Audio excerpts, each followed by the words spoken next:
Your alarm rings at 6:30 in the morning, not because you want it to, because it has to. You reach for your phone before your eyes are even fully open, and almost automatically, you open your banking app.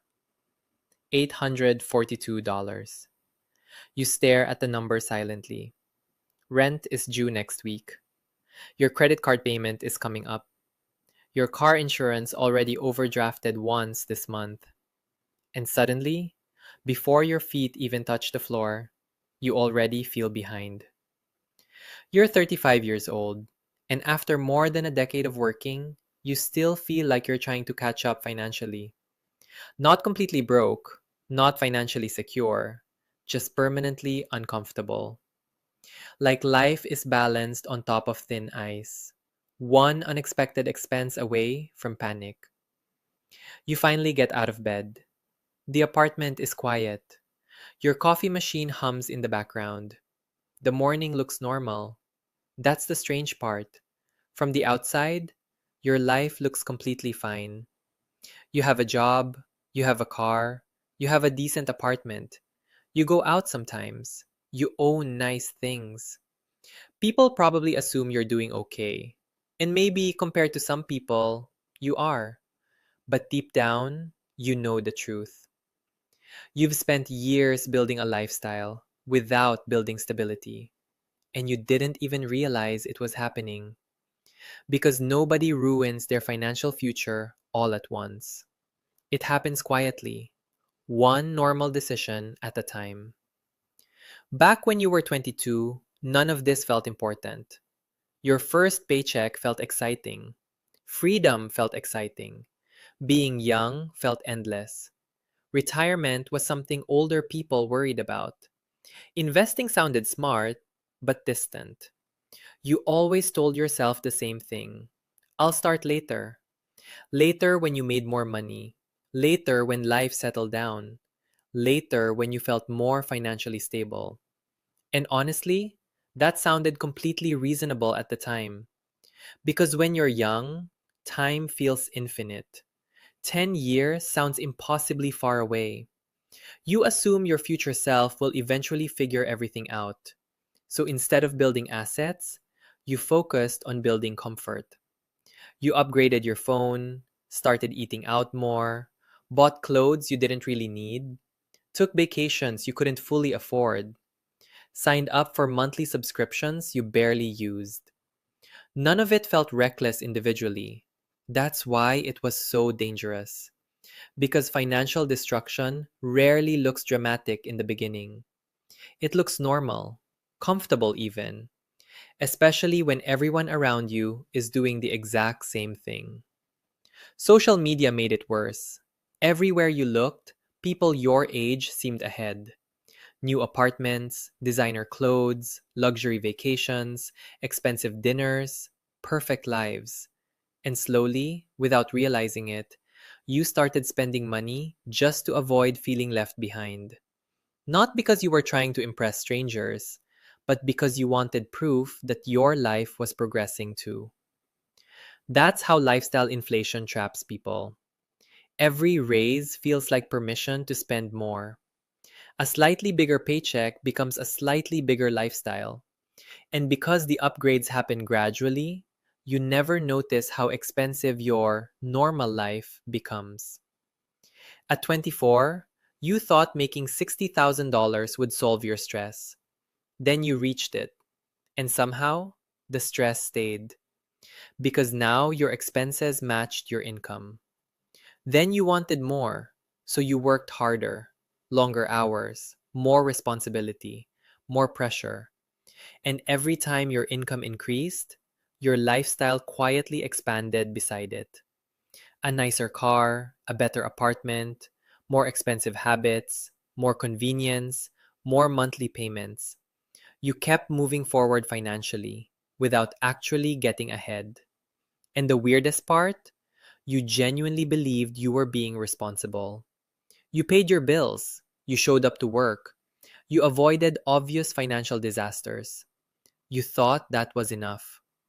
But one thing kept getting postponed: investing. You always planned to start next year, after the holidays, after paying off something first, after life felt less chaotic. But life never became less chaotic because adulthood is basically a never ending cycle of unexpected expenses. There's always something. Something breaks, something increases, something happens. And if you wait for the perfect financial moment to begin, you often wait forever. Then your late 20s arrive, and something changes psychologically. Time starts moving faster. Years stop feeling long. You blink and suddenly another birthday appears. People around you start changing too. Some friends get married, some buy homes, some begin talking about retirement accounts and investments. And slowly, you begin noticing the difference between people who spent money and people who built wealth. At first, the difference is invisible. That's what makes it deceptive. The spender often looks richer in the beginning. Nicer lifestyle, more visible success, more external proof. But then the years pass, and eventually, the gap starts becoming real. One friend owns assets, another owns payments. One person has investments growing quietly in the background, another person has higher expenses growing quietly in the background. And around 30, those two paths start separating fast. You remember one specific moment clearly. An old friend casually mentions their investment account crossed $100,000. Not through crypto luck, not through some crazy business, just consistent investing over time. A few $100s every month. For years. Nothing flashy, nothing exciting. And suddenly, you feel something uncomfortable. Not jealousy, not anger, just realization. Because you realize they were never smarter than you. They simply understood something earlier. Time matters more than intensity. Most people completely underestimate what small, consistent decisions become after 10 years. Because humans struggle to imagine slow growth. We notice dramatic changes, not gradual ones. That's why so many people ignore investing in their 20s. The rewards feel too far away. The sacrifices feel immediate. Spending gives pleasure today. Investing gives results years later. And most people choose immediate comfort over future freedom, without even thinking about it consciously. Now, at 35, you start doing the math seriously for the first time. How much do you actually have saved? How much would you need to retire one day? How many years would it take to catch up? And suddenly, the numbers become terrifying. Because compound interest is beautiful when time is on your side, but brutal when it isn't. You realize something nobody explained clearly enough when you were younger. The real cost of delaying your future isn't the money you didn't invest, it's the years you can never get back. At 22, you thought you were too early to worry about retirement. At 35, you realize you were actually incredibly late to start preparing for it. And that realization hits hard. Because deep down, you know life is only getting more expensive. Healthcare, housing, children maybe, family responsibilities, emergencies, aging parents. The financial pressure doesn't disappear as you get older. In many ways, it increases. And for the first time, you begin understanding what wealth actually means. Wealth isn't luxury. It isn't showing off online. It isn't buying expensive things. Real wealth is quieter than that. Wealth is breathing normally when an unexpected bill arrives. Wealth is not panicking every payday. Wealth is having options. Freedom to leave bad jobs. Freedom to take risks. Freedom to rest. Freedom to say no. And most people spend their entire youth chasing the appearance of wealth while ignoring the actual thing. That thought stays in your head for weeks, maybe months, and slowly your mindset starts changing. Not dramatically, not overnight, but enough. You start paying attention, really paying attention. You look at your bank statements differently. You notice how much money disappears into temporary comfort.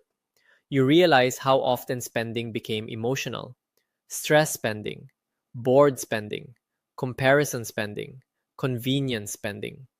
And for the first time, you stop assuming higher income alone will save you. Because now you understand something uncomfortable. If your habits stay the same, more money simply creates more expensive problems. So you begin making small changes. Nothing extreme. No fake grind culture. No pretending to be a millionaire entrepreneur. Just quieter decisions. Cooking more often. Canceling things you barely use. Investing automatically every month. Learning patience. Accepting slower gratification. And slowly, something inside you changes. For the first time in years, you stop feeling financially frozen. Not because your life transformed overnight, but because your future finally started moving forward again. That feeling matters more than people realize. Hope matters. Progress matters. Momentum matters. And eventually, you stop obsessing over looking successful. You become more interested in becoming stable. Then eventually, free. That's when you understand why so many people reach their 30s financially exhausted. Nobody taught them how dangerous invisible habits become over time. Nobody explained that most financial failure feels comfortable while it's happening. Nobody explains that the biggest financial risk usually isn't one huge mistake. It's spending 10 years assuming there's still plenty of time left. Because one day, you wake up at 35, and the future no longer feels far away. Suddenly, retirement isn't abstract. Debt feels heavier, time feels faster, and your younger decisions start becoming your current reality. That's the terrifying thing about time. It moves silently, whether you prepare for your future or not. And maybe that's the biggest lesson of all. Most people don't destroy their future because they're lazy, or stupid, or irresponsible. Most people simply underestimate how powerful small repeated decisions become over long periods of time. A few $100s invested consistently, a few unnecessary expenses avoided, a few years started earlier. That's often the difference between stress and freedom later in life. And the truth is, you still have time, but probably less than you think. Because eventually, later turns into now. And one day, you realize the life you imagined for your future was supposed to be built years earlier. Subscribe to Kenny Finance.